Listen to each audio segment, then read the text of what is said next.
Chapter 4. The Beasts of Zogar Zog. Fires dazzled Balthus again as he slowly recovered his senses. He blinked, shook his head. Their glare hurt his eyes. A confused medley of sound rose about him, growing more distinct as his senses cleared. He lifted his head and stared stupidly about him. Black figures hemmed him in, etched against crimson tongues of flame. Memory and understanding came in a rush. He was bound upright to a post in an open space, ringed by fierce and terrible figures. Beyond that ring fires burned, tended by naked, dark-skinned women. Beyond the fires he saw huts of mud and wattle, thatched with brush. Beyond the huts there was a stockade with a broad gate, but he saw these things only incidentally. Even the cryptic dark women with their curious coiffures were noted by him only absently. His full attention was fixed in awful fascination on the men who stood glaring at him. Short men, broad-shouldered, deep-chested, lean-hipped. They were naked except for scanty loincloths. The firelight brought out the play of their swelling muscles in bold relief. Their dark faces were immobile, but their narrow eyes glittered with the fire that burns in the eyes of a stalking tiger. Their tangled manes were bound back with bands of copper. Swords and axes were in their hands. Crude bandages banded the limbs of some, and smears of blood were dried on their dark skins. There had been fighting, recent and deadly. His eyes wavered away from the steady glare of his captors, and he repressed a cry of horror. A few feet away there rose a low, hideous pyramid. It was built of gory human heads. Dead eyes glared glassily up at the black sky. Numbly he recognized the countenances which were turned toward him. They were the heads of the men who had followed Conan into the forest. He could not tell if the Cimmerian's head were among them. Only a few faces were visible to him. It looked to him as if there must be 10 or 11 heads at least. A deadly sickness assailed him. He fought a desire to retch. Beyond the heads lay the bodies of half a dozen Picts, and he was aware of a fierce exultation at the sight. The forest runners had taken toll at least. Twisting his head away from the ghastly spectacle, he became aware that another post stood near him, a stake painted black as was the one to which he was bound. A man sagged in his bonds there, naked except for his leathern breeks, whom Balthus recognized as one of Conan's woodsmen. Blood trickled from his mouth, oozed sluggishly from a gash in his side. Lifting his head as he licked his livid lips, he muttered, making himself heard with difficulty above the fiendish clamor of the Picts. "So they got you too." "Sneaked up in the water and cut the other fellow's throat," groaned Balthus. "We never heard them till they were on us. Mithra, how can anything move so silently?" "They're devils," mumbled the frontiersman. "They must have been watching us from the time we left midstream. We walked into a trap. Arrows from all sides were ripping into us before we knew it. Most of us dropped at the first fire. 3 or 4 broke through the bushes and came to handgrips. But there were too many. Conan might have gotten away. I haven't seen his head. Been better for you and me if they'd killed us outright. I can't blame Conan. Ordinarily we'd have gotten to the village without being discovered. They don't keep spies on the riverbank as far down as we landed. We must have stumbled into a big party coming up the river from the south. Some devilment is up. Too many Picts here. These aren't all Gwaweli.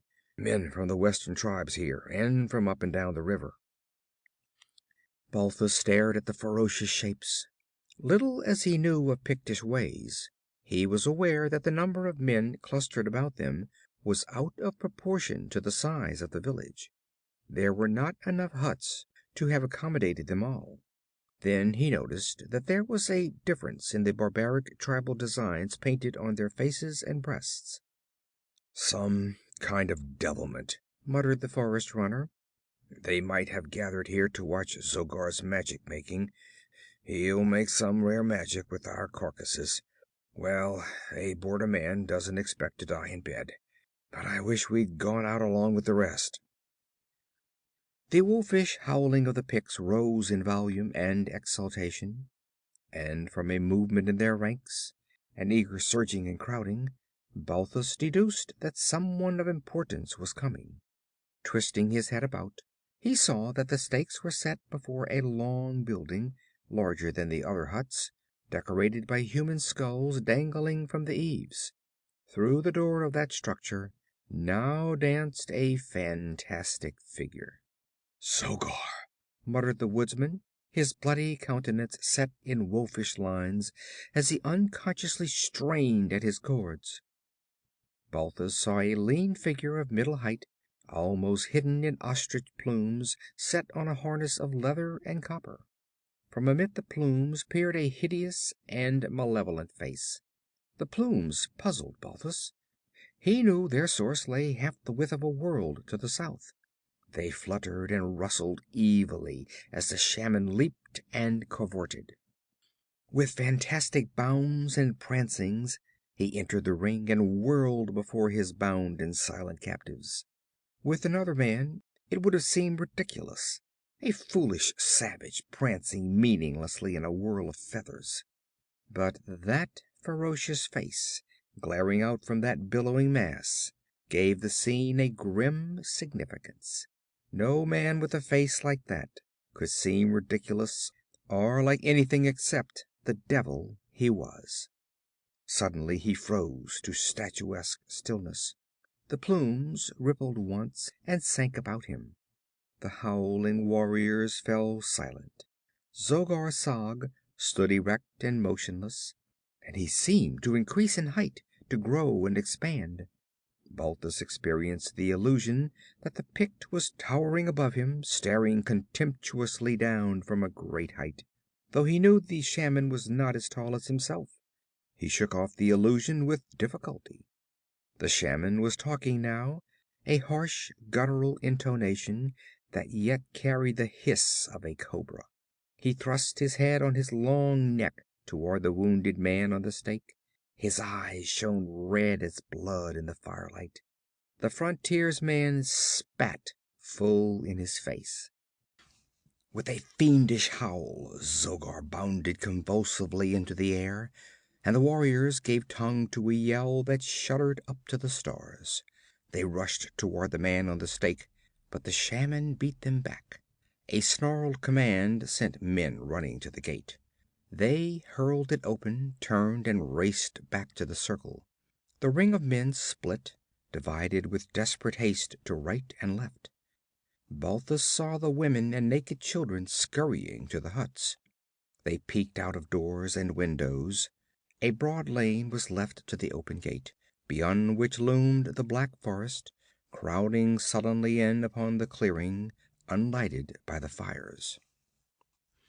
A tense silence reigned as Zogar Sag turned toward the forest, raised on his tiptoes, and sent a weird, inhuman call shuddering out into the night.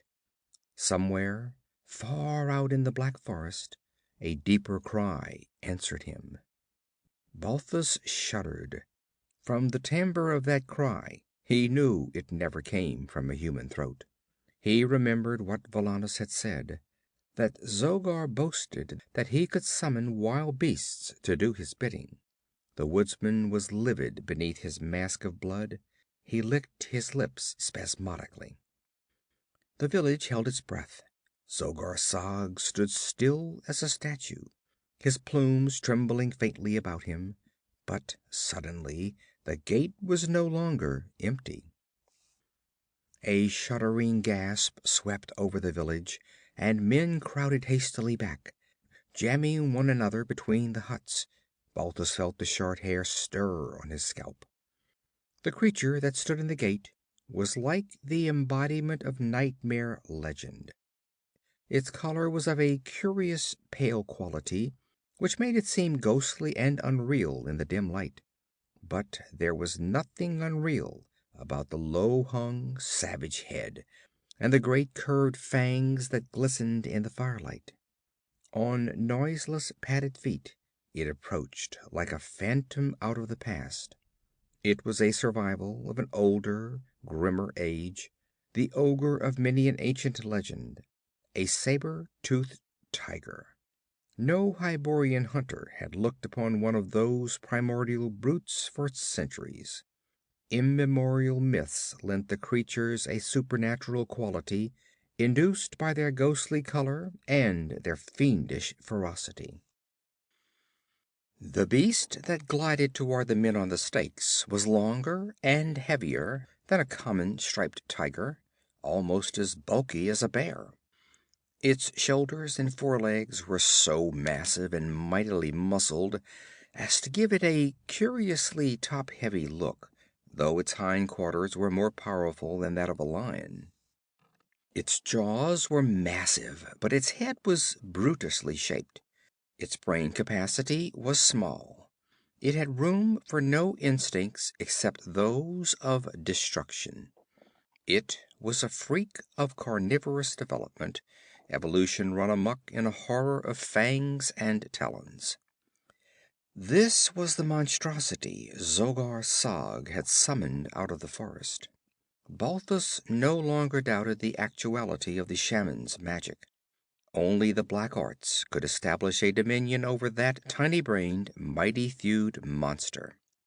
Like a whisper at the back of his consciousness rose the vague memory of the name of an ancient god of darkness and primordial fear, to whom once both men and beasts bowed, and whose children, men whispered, still lurked in dark corners of the world. New horror tinged the glare he fixed on Zogar Sag. The monster moved past the heap of bodies and the pile of gory heads without appearing to notice them. He was no scavenger. He hunted only the living in a life dedicated solely to slaughter. An awful hunger burned greedily in the wide, unwinking eyes. The hunger not alone of belly emptiness, but the lust of death-dealing.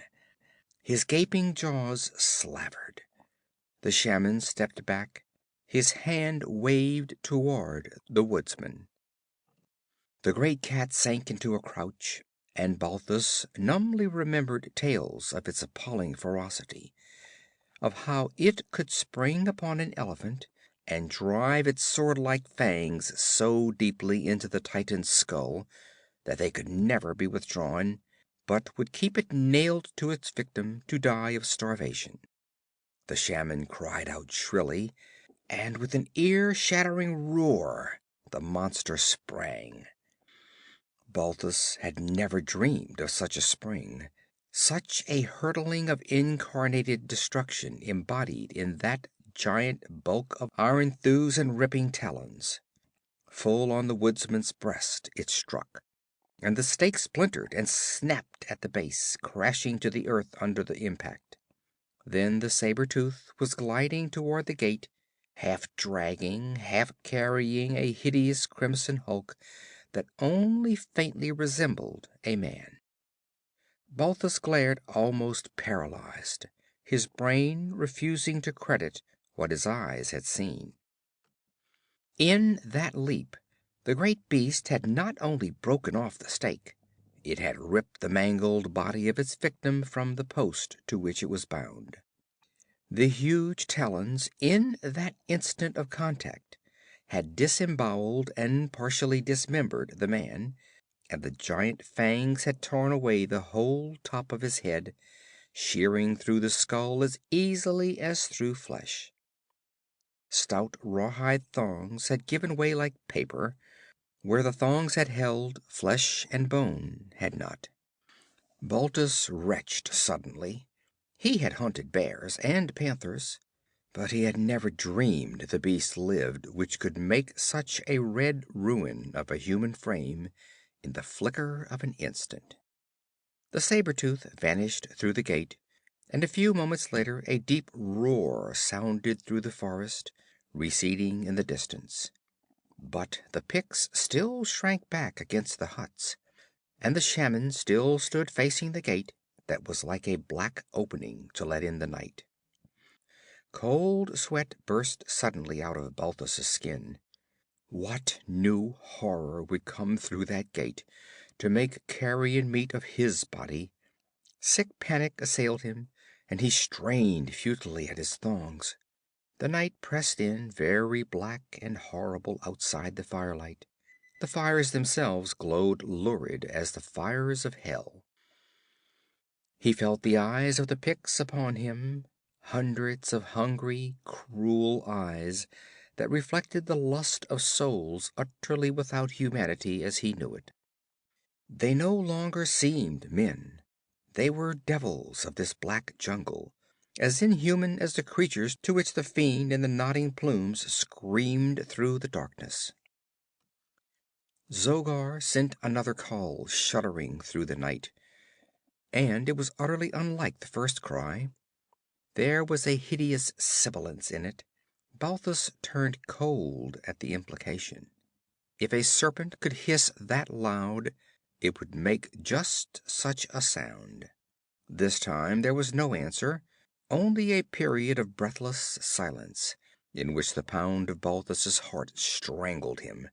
And then there sounded a swishing outside the gate, a dry rustling that sent chills down Balthus's spine. Again the firelight gate held a hideous occupant. Again Balthus recognized the monster from ancient legends. He saw and knew the ancient and evil serpent which swayed there. Its wedge-shaped head, huge as that of a horse, as high as a tall man's head, and its palely gleaming barrel rippling out behind it. A forked tongue darted in and out, and the firelight glittered on bared fangs. Balthus became incapable of emotion. The horror of his fate paralyzed him. This was the reptile that the ancients called ghost snake, the pale, abominable terror that of old glided into huts by night to devour whole families. Like the python, it crushed its victim, but unlike other constrictors, its fangs bore venom that carried madness and death. It too had long been considered extinct, but Valannus had spoken truly. No white man knew what shapes haunted the great forest beyond Black River. It came on, silently rippling over the ground, its hideous head on the same level, its neck curving back slightly for the stroke. Balthus gazed with glazed, hypnotized stare into that loathsome gullet, down which he would soon be engulfed, and he was aware of no sensation except a vague nausea. And then something that glinted in the firelight streaked from the shadows of the huts, and the great reptile whipped about and went into instant convulsions. As in a dream, Balthus saw a short throwing spear transfixing the mighty neck, just below the gaping jaws, the shaft protruding from one side and the steel head from the other. Nodding and looping hideously, the maddened reptile rolled into the circle of men who strove back from him. The spear had not severed its spine, but merely transfixed its great neck muscles. Its furiously lashing tail mowed down a dozen men, and its jaws snapped convulsively, splashing others with venom that burned like liquid fire. Howling, cursing, screaming, frantic, they scattered before it, knocking each other down in their flight, trampling the fallen, bursting through the huts. The giant snake rolled into a fire, scattering sparks and brands, and the pain lashed it to more frenzied efforts. A hut wall buckled under the ram-like impact of its flailing tail, disgorging howling people. Men stampeded through the fires, knocking the logs right and left. The flames sprang up, then sank. A reddish, dim glow was all that lighted that nightmare scene where the giant reptile whipped and rolled, and men clawed and shrieked in frantic flight.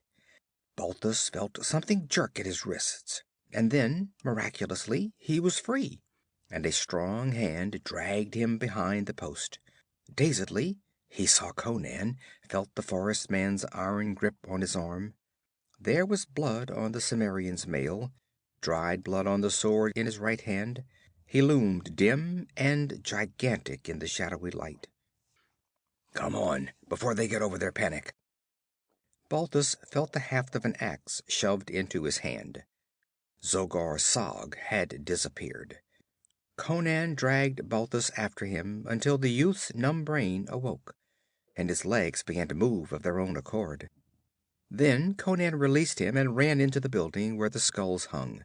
Balthus followed him. He got a glimpse of a grim stone altar, faintly lighted by the glow outside.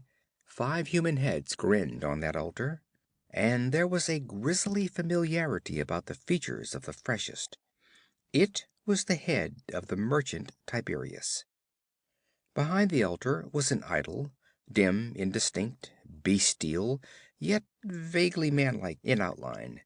Then fresh horror choked Balthus, as the shape heaved up suddenly with a rattle of chains, lifting long misshapen arms in the gloom.